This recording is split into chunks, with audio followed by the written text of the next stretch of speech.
4 kali dia menjadi raja yang tak pernah goyah. 4 kali dia tak bosan menyentuh tingginya puncak. 4 kali dia menggapai juara dunia. Sebuah kenangan abadi yang sudah pasti akan melegenda dan tak lekang oleh waktu. Max Verstappen akhirnya berhasil menuntaskan misinya untuk mengunci gelar juara dunia keempat pada balapan GP Las Vegas yang berlangsung Minggu siang kemarin. Dia tidak perlu menang, tapi cukup finish kelima saja sudah cukup untuk memastikan diri menjadi juara dunia F1 musim 2024. Ia cukup finish di depan Lando Norris yang di balapan kemarin tidak terlihat dan cuma bisa finish di urutan ke-6. Verstappen memang cenderung bermain aman sepanjang race, mengingat kondisi Red Bull yang masih alami masalah performa, di mana tim memasang spesifikasi sayap belakang yang terlalu draggy untuk lurusan Las Vegas. Bahkan di sesi latihan bebas, tim terlihat memotong flap sayap belakang di RB20 untuk mengurangi drag-nya. Tapi itu tidak berdampak apapun dan Verstappen cuma bisa selesaikan kualifikasi di posisi kelima. Saat race meski sempat mampu tembus ke 3 besar, tapi performa RB20 yang bermasalah memang sangat terlihat, dan itu memaksa Verstappen untuk bermain aman menghindari resiko. Ia rela melepas podium dan membiarkan dirinya disalip oleh Lewis Hamilton serta duo Ferrari di stint terakhir. Tapi sekali lagi, Verstappen bermain dengan sudut pandang lebih luas, yaitu selama dia bisa finish di depan Norris, itu sudah lebih dari cukup untuk membantunya menuntaskan perebutan gelar juara dunia. Dengan hasil kemarin, Max Verstappen berhasil menyamai raihan Sebastian Vettel dengan koleksi 4 gelar juara dunia secara beruntun bersama tim Red Bull. Selain Vettel, Verstappen juga menyandingkan namanya bersama legenda-legenda seperti Alain Prost yang sama-sama koleksi 4 gelar, atau seperti Juan Manuel Fangio, Lewis Hamilton, dan Michael Schumacher yang memiliki lebih dari 4 gelar. Prestasi Verstappen musim ini bisa dibilang cukup spesial karena ia raih dengan cara yang tidak mudah dengan kondisi Red Bull yang compang-camping sejak pertengahan musim. Verstappen dipaksa kerja ekstra keras dan menunjukkan skill sesungguhnya dari seorang juara dunia itu seperti apa untuk tetap menampilkan performa terbaik meski dengan mobil seadanya. Pembalap 27 tahun itu tidak goyah dan menunjukkan kelasnya, mental yang selalu kokoh, determinasi setinggi langit, konsistensi bagaikan robot yang nyaris tanpa kesalahan, dan selalu memikirkan detail-detail kecil untuk bisa raih poin maksimal. Skill Verstappen memang adalah yang terbaik untuk saat ini, tapi selain talenta, faktor mental itulah yang sangat bermain dalam gelar keempatnya. Dia sangat pantas untuk kembali dinobatkan sebagai juara dunia dan merupakan wujud dari pepatah, ketika situasi makin sulit, maka cuma yang tangguh yang akan terus maju dan semakin kuat. Lando Norris memang harus gigit jari karena dia gagal membendung laju Max Verstappen. Tapi dia tak perlu berkecil hati, karena kalah dari Verstappen bukan berarti dia adalah pembalap yang buruk. Ini adalah tahun pertamanya mendapatkan mobil kompetitif di baris depan, dan jadi satu-satunya orang yang bisa fight secara langsung dengan pembalap sekelas Verstappen. Musim 2024 harus jadi pembelajaran baginya yang bisa ia manfaatkan untuk 2025 atau tahun-tahun berikutnya jika mendapat kesempatan bertarung di baris depan lagi. Beralih ke topik lain, headline juara dunia Verstappen sayangnya memang sedikit menutupi kemenangan mengejutkan Mercedes di GP Las Vegas. Bahkan bukan cuma menang, tapi mereka juga mampu mengunci finish 1 dan 2 pertamanya musim ini. Memang, di GP Belgia, Mercedes juga bisa raih finish 1-2, tapi kita tahu endingnya George Russell harus didiskualifikasi karena melanggar berat minimum mobil. Tapi untungnya, semua berjalan aman dan sentosa bagi Russell di Las Vegas, karena kemenangannya kemarin adalah hasil yang sempurna, yaitu bukan dari hasil gosok voucher, dan murni hasil dari kecepatannya sendiri yang begitu dominan sepanjang balapan. Mercedes sejak awal sebenarnya tidak begitu dijagokan karena karakter sirkuit Las Vegas yang tidak terlalu cocok dengan mobil W15.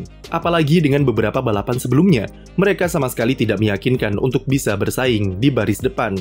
Tapi tanpa disangka-sangka, Mercedes bisa tampil gacor di Las Vegas, di mana mereka sapu bersih semua posisi teratas, dari sesi latihan bebas, kualifikasi, sampai balapan.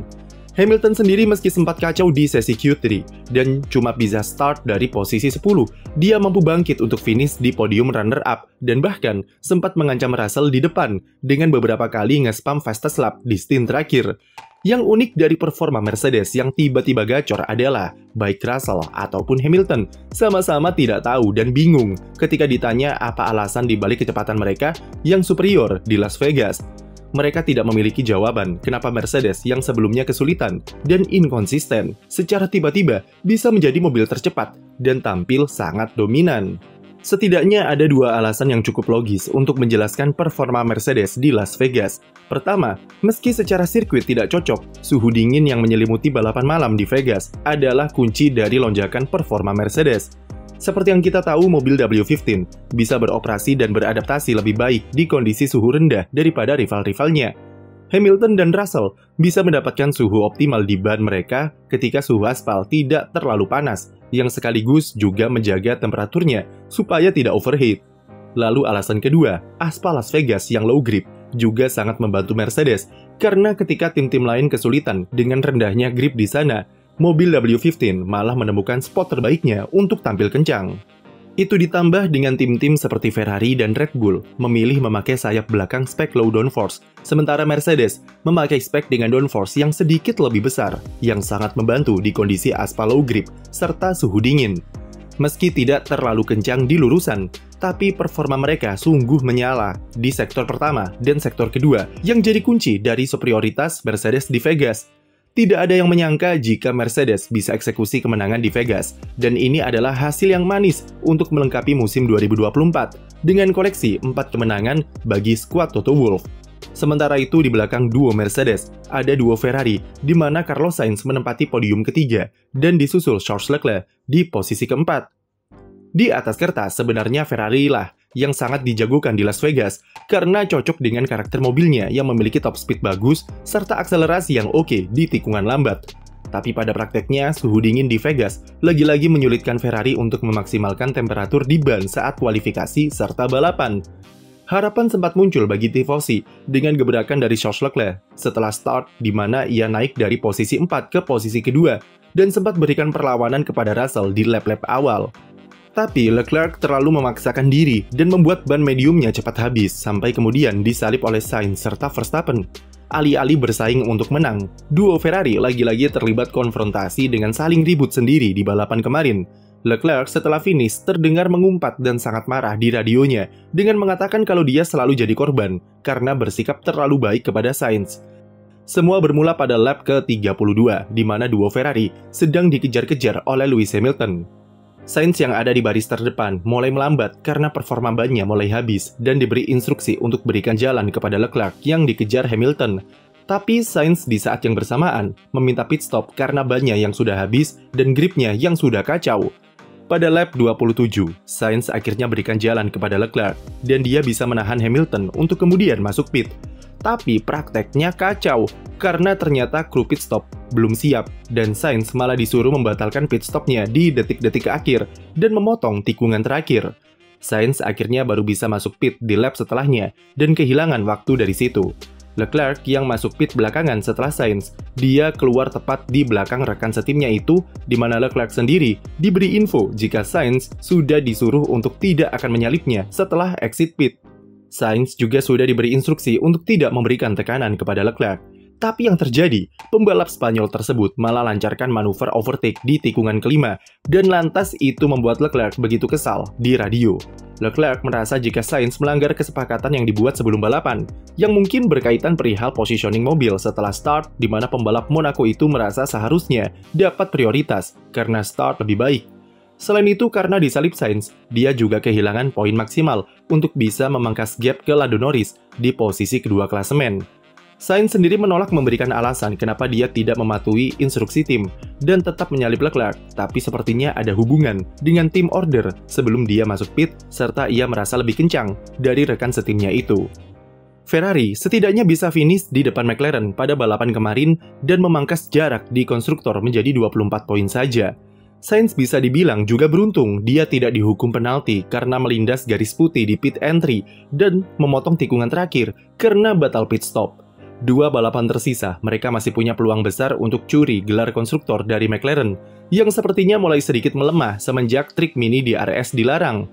Mereka sama sekali tidak terlihat pada race kemarin, dan bahkan finish di luar 5 besar. Oscar Piastri saja sempat terkena hukuman penalti 5 detik karena kesalahan start, dan cuma bisa finish di posisi ke-7. Suhu dingin di Vegas memang tidak cocok dengan karakter McLaren yang selama ini dikenal sedikit lebih lama dalam optimalisasi suhu ban.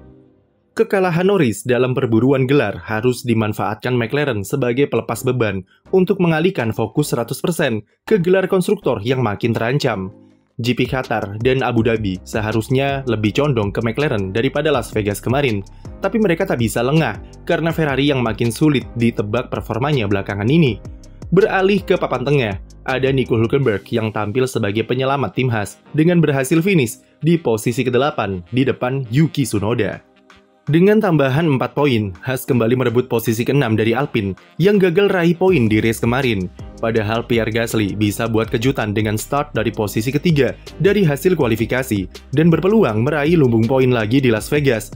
Tapi sayangnya mesin Renault kumat lagi, di mana mobil Gasly keluarkan asap pada lap ke-16 dan harus DNF.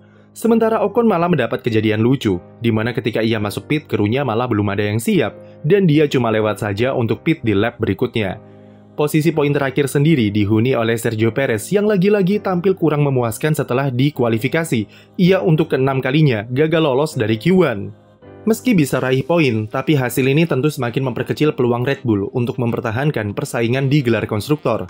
Williams lagi-lagi jalani balapan yang menyiksa, di mana Alex Albon gagal finish karena masalah teknis di mobil, dan Franco Colapinto harus start dari pit lane, usai insiden parah di sesi kualifikasi yang kembali menguras kantong tim. Jadi, apa momen favorit kalian di GP Las Vegas kemarin? Tulis di komentar, dan jangan lupa beri like dan subscribe untuk konten F1 lainnya.